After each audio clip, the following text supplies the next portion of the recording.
Olá, turma. O tutor de vocês aqui é Everton novamente. Hoje vamos dar continuidade à nossa mentoria e esse vídeo é o segundo vídeo da nossa mentoria. Hoje eu vou falar com vocês sobre nossa primeira trilha, mas eu quero reforçar o nosso espaço no AVA e as etapas que a gente tem para concluir esse componente. O componente é, então, desenvolvimento e aprendizagem, ministrado pela professora doutora Isadora Jesus.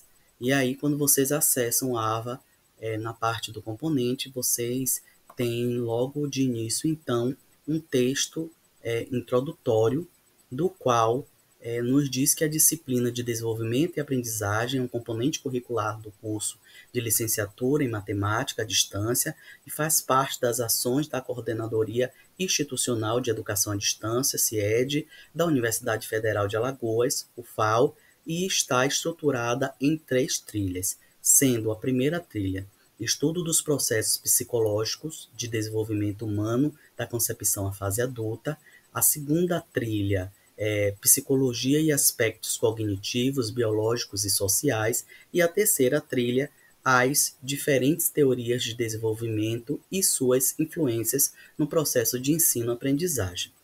E aí, no texto introdutório, a professora coloca, então, que tem o objetivo de fornecer aos estudantes do curso de licenciatura em matemática à distância, da UFAL, o conhecimento das fases do desenvolvimento humano, sua relação com o aprendizado, além de fornecer a oportunidade de estudar algumas das principais teorias da aprendizagem, levando-os a conhecer como se constrói o conhecimento em cada estudante e as diferenças entre aprendizagem nas pessoas, o que auxiliará fortemente na preparação dos planos de aula e no próprio processo de ensino-aprendizagem enquanto futuros professores de matemática. Bom, mas como eu disse, o nosso objetivo hoje é então falar da nossa primeira trilha, os estudos dos processos psicológicos de desenvolvimento humano da concepção à fase adulta.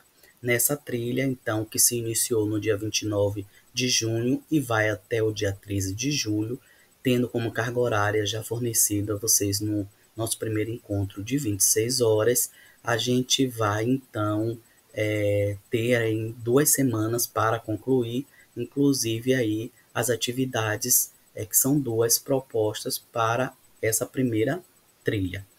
A primeira atividade, que não é avaliativa, é a apresentação no fórum, que a gente pede que vocês façam para a gente se conhecer melhor, e a problematização é o primeiro ponto, então, que a professora parte. Ao clicar em Pensando em Minha Aula, parte 1, vocês vão ter acesso a essa problematização colocada pela professora Isadora. E aí ela inicia nos dizendo o seguinte: imagine que você vai lecionar matemática para 2 turmas do 6º ano, sendo uma turma pela tarde, para crianças e adolescentes, entre 10 e 13 anos, e a outra turma seja de EJA, Educação para Jovens e Adultos. Na turma de EJA, você tem, então, jovens e também adultos com idades que vão dos 18 aos 60 anos. Aí vem o primeiro questionamento colocado pela professora. Você planejaria a sua aula da mesma forma? Como fazer para prender a atenção das crianças e adolescentes? Elas se comportam da mesma forma que os adultos? Qual é o interesse de cada faixa etária, ou seja, de crianças e adolescentes e no EJA de adultos? O aprendizado das 2 turmas ocorrerá da mesma forma? Você vai trabalhar da mesma forma para criança e para adulto? Há influência na fase da vida desses estudantes em seu aprendizado e comportamento? Se a turma da tarde, por exemplo, que é a turma de crianças e adolescentes, for de escola pública ou escola particular, terá influência no aprendizado dos estudantes e em como será ministrada e como será dado esses conteúdos? Mesmo estando na mesma faixa etária, todas as crianças aprendem da mesma forma, no mesmo tempo, da mesma maneira? Se alguma criança tiver algum tipo de transtorno do desenvolvimento, seja físico ou neurológico, posso trabalhar da mesma forma que eu trabalho com os outros alunos? Eu trabalharei da mesma forma, tendo essa sala diversa? Por que sim ou por que não? Pois é. E aí a professora continua. Ensinar uma criança é bem diferente de ensinar um idoso, por exemplo. Neste sentido, compreender as fases do desenvolvimento humano é como cada etapa da vida influencia na nossa capacidade de aprendizado, nos dá ferramentas para compreender nossos estudantes e planejar nossas atividades em sala de aula, visando assim trabalhar de forma eficaz. Além disso, hoje temos um avanço nos direitos humanos e pessoas com deficiência motora, intelectual ou algum tipo de transtorno têm o seu direito assegurado à saúde, ao estudo e à participação na sociedade. Em décadas anteriores, as crianças e adultos que tinham algum tipo de transtorno eram mantidas em casa, quase como em cativeiro, pois eram vistas como um incômodo e tanto elas quanto os seus pais eram constantemente recriminados. Hoje em dia isso é proibido, inclusive por lei, né? Devemos colocar alunos nas chamadas salas regulares, independente de suas questões, mesmo que esse aluno precise de uma educação especializada em um turno oposto. Hoje isso tem mudado e os pais, com apoio da Justiça e de diversas organizações não governamentais, ONGs, e que têm lutado pelo direito institucional dos seus filhos, têm mudado. Nós, como professores, por vezes, nem sabemos como trabalhar com eles. Não somos preparados nas nossas universidades, de fato, detalhadamente. Temos uma noção, mas a realidade é bem diferente. E aí estamos recebendo cada vez mais pessoas com transtornos e deficiências diversas em nossas salas de aulas. E devemos, então, saber lidar com essas realidades. Aí a professora traz um relato particular, dizendo assim, ó: sabe, amigos, tenho um sobrinho autista e tenho o prazer de conviver com uma criança autista em uma turma que leciono e já lecionei para outros autistas na faculdade. Assim, isso mesmo, eles vão para a faculdade. Fico extremamente feliz de saber lidar com eles. Lido bem com eles não porque seja um especialista no assunto, mas porque os enxergo como seres humanos dignos de minha atenção e respeito. E quando falo respeito, é respeito mesmo. Respeito suas particularidades e isso é o bastante para ganhar a atenção deles muitas vezes. Por exemplo, às vezes a gente precisa se autorregular emocionalmente e sair para beber água, ir ao banheiro, apenas para relaxar a mente ou movimentar o corpo. Quem nunca fez isso, né? Pois é. Se eu compreendo sua necessidade de autorregulação, não precisarei fazer cara feia nem brigar com você sem motivo. Permitirei de boa que você o faça. Todo ser vivo gosta de ser acolhido e valorizado, independentemente da faixa etária e da fase da vida que esteja vivendo, e apenas quando compreendemos o outro é que conseguimos valorizá-lo de verdade. Voltando às duas turmas, ou seja, crianças e adolescentes no sexto ano e do EJA, você tem, embora os conteúdos abordados sejam os mesmos, os exemplos precisam ser mais focados na realidade da classe, assim como nas atividades propostas, jogos, exercícios, etc. Vamos, na trilha 1, fazer uma breve introdução às fases de desenvolvimento e a sua relação com a aprendizagem, com a intenção de nos auxiliar na compreensão de nós mesmos e das pessoas com as quais convivemos em nossa jornada. Espero que isso seja um incentivo para a busca pessoal de vocês na compreensão de si mesmo e dos outros. Então, o texto, de maneira geral, que a professora coloca, nos traz uma reflexão sobre possibilidades de lidarmos com salas de aulas que são múltiplas, diversas, com cada aluno que tem a sua subjetividade, a sua particularidade. E com isso, enquanto professores, devemos estar atentos a essas realidades. E aí, o principal ponto que a professora coloca para que a gente reflita é a necessidade de sermos educadores sensíveis e humanizados, E aí, no final do texto, a gente encontra justamente essa imagem que diz o seguinte: não seja o dedo que aponta, seja a mão que ajuda. Ou seja, não seja um professor que está ali para repreender os alunos, para colocá-los em caixinhas, mas sim um auxiliador, um parceiro desses alunos, entendendo justamente, como eu disse, que cada aluno tem a sua diversidade, tem o seu mundo particular, tem as suas subjetividades, e que em cada sala de aula a gente vai encontrar o mundo. E por isso a necessidade que, enquanto professores, seja aí na educação básica ou superior, a gente esteja atento às demandas sociais desses sujeitos. E aí por isso a gente, quando vai pensar o espaço que a gente vai lecionar, a gente leva em consideração o entorno escolar. Ou seja, essa escola é em que bairro? É na periferia? É em uma comunidade? Essa escola é particular? É pública? Qual é o perfil dos meus alunos? Qual é a realidade desses alunos? Esses alunos são alunos que têm uma estrutura familiar, uma base familiar, ou não? Por vezes são alunos que nem convivem com os pais, quem cuida são os avós, tios ou outros parentes. Esses alunos se relacionam bem entre si, com sua própria faixa etária, ou com outros adultos, quando estamos falando de crianças, ou esses alunos, enquanto adultos, já trabalhadores, que trabalham o dia todo e chegam e que vão para a escola cansados, mas que estão ali porque querem aprender. Esses alunos, dentro das suas realidades, estão se relacionando bem. Os nossos conteúdos, ele está levando em consideração não só o que está na base comum curricular, não só o que está no SPCN, nesses parâmetros educacionais que são importantes, que devem ser levados em consideração, no caso de matemática, das bases relacionada à matemática para aquela série, para aquela faixa etária, para aquela realidade. Também a gente consegue, enquanto professor, perceber essa realidade e, principalmente, pensar esses documentos, o próprio projeto político-pedagógico, PPP da escola, para a construção do nosso plano, né, de ensino anual e os nossos planos de aula para cada conteúdo, enfim, para cada aula ministrada.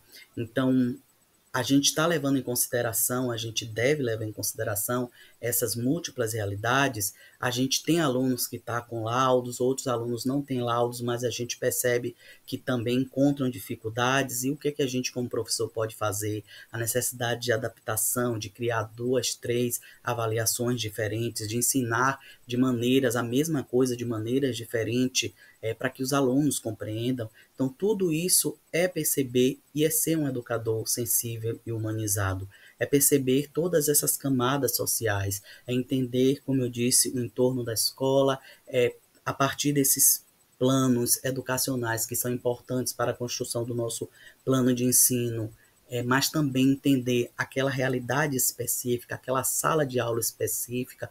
Por vezes, o mesmo conteúdo será trabalhado de forma completamente diferente, mesmo que a gente esteja trabalhando em uma turma, por exemplo, do 6º ano, né? E às vezes um 6º ano de manhã, 6º A e 6º B, com alunos da mesma faixa etária, e às vezes a gente precisa trabalhar de forma diferente. Então, o que a professora chama a atenção é que a gente leve em consideração todas essas demandas, todas essas questões, para que a gente produza, então, um ensino e que sejamos, então, um educador inclusivo, mais humano. E aí eu vou além, que a gente possa também ser educadores antirracistas, decoloniais, que compreende as outras diversidades para além de classe, e de questões cognitivas, psicomotor, social, mas também histórica, racial e de gênero. E todas essas questões devem ser levadas em consideração ao construirmos os nossos planos de aula, de ensino e ao ministrarmos nossas aulas. A necessidade de adaptarmos esses conteúdos para cada realidade também é um ponto fundamental, tendo em vista que, por vezes, o aluno pode sentir um distanciamento do que está sendo dado. Quem nunca, como professor, não encontrou na sala de aula um aluno dizer: Para que eu quero aprender essa fórmula de matemática? Eu nunca vou usar isso na minha vida. E aí a necessidade de, como professores, estarmos aproximando aqueles conteúdos, a realidade dos alunos, para que eles se sintam motivados a aprender. Então, são muitas camadas que devem ser levadas em consideração no processo de ensino-aprendizagem. E aí é esse texto introdutório, e é com base nessas discussões que veremos tanto no nosso componente como um todo, mas de forma mais específica no nosso primeiro capítulo para as atividades avaliativas da trilha 1. E aí é justamente esses os desafios que temos. No primeiro desafio, que é o fórum, esse fórum é um fórum onde a professora vai deixar lá uma questão e que, com base na leitura da introdução e do capítulo 1 do nosso e-book e com o auxílio também dos vídeos que a professora deixou lá disponível para a trilha 1, bem como essas conversas que a gente está tendo, irá auxiliar para que a gente então consiga responder a questão colocada pela professora. E aí, não somente a resposta no fórum da questão principal que a professora coloca, né, que é partindo então dessa leitura das páginas do capítulo de desenvolvimento psicossocial de Erikson e conhecendo as suas etapas, que vem colocar para que a gente pense e reflita cada uma dessas etapas do desenvolvimento do ser humano, em seguida discutir a importância de conhecer o processo de desenvolvimento humano para a atuação profissional de um professor em sala de aula. Mas aí a professora também vai além, pedindo para que a gente reflita sobre outros pontos que não necessariamente precisa aparecer nesse nosso texto, mas que vale como problematização, refletir sobre pontos importantes, como você passou por essas etapas do desenvolvimento, como o seu comportamento e pensamentos influenciam na vida das pessoas com as quais você convive, como posso usar esse conhecimento para melhorar o desenvolvimento intelectual dos meus estudantes, como posso usar tais conhecimentos para melhorar o meu desenvolvimento intelectual e emocional. Sou o que escolhi ou sou fruto de uma família e sociedade que me moldaram? Como minhas tendências genéticas me levaram a superar os meus conflitos? Superei realmente os meus conflitos? Mesmo sem ter superado os meus conflitos, posso ser uma luz para auxiliar os meus estudantes a superar os seus conflitos? Então, são pontos que não necessariamente vocês precisam colocar nesse texto do fórum, mas que a professora deixa como possibilidade de reflexão e de análise. Mas essa é a primeira atividade avaliativa, que é um fórum com base na leitura, né, que vocês vão tomar como base a leitura e os vídeos e vão fazer comentários a partir dessa compreensão de vocês. E a segunda atividade dessa nossa primeira trilha é justamente o questionário. Esse questionário também está lá disponibilizado na parte de desafios, né, o estudo dos processos psicológicos de desenvolvimento humano da concepção à fase adulta. E esse questionário vocês têm então 2 tentativas para respondê-lo. Esse questionário ele vai abrir então na quarta, dia 3 de julho, e finaliza, fecha no sábado 20 de julho. Certo? E aí a soma dessas 2 atividades, ou seja, a participação no fórum e a resposta do questionário, é que teremos a primeira nota da primeira trilha. Então, de modo geral, essa é a problematização dessa primeira trilha, e essas são as 2 atividades avaliativas. Peço mais uma vez que vocês se apresentem no fórum, fiquem ligadinhos nos avisos que está lá no nosso Moodle, no nosso ambiente virtual de aprendizado, do AVA, e que vocês concluam essas etapas de leitura, de ver e assistir os vídeos, e também de responder tanto o fórum avaliativo como o questionário, para que vocês concluam com sucesso essa primeira trilha. E aí, em breve, voltaremos para falarmos, então, da nossa segunda trilha pedagógica. Tá certo? Bons estudos, abraço, até breve. Lembro que vocês podem mandar mensagem, dúvidas, sugestões na minha caixa de mensagem ou por e-mail, que eu irei responder vocês em no máximo 24 horas. Tá certo? Forte abraço e até breve.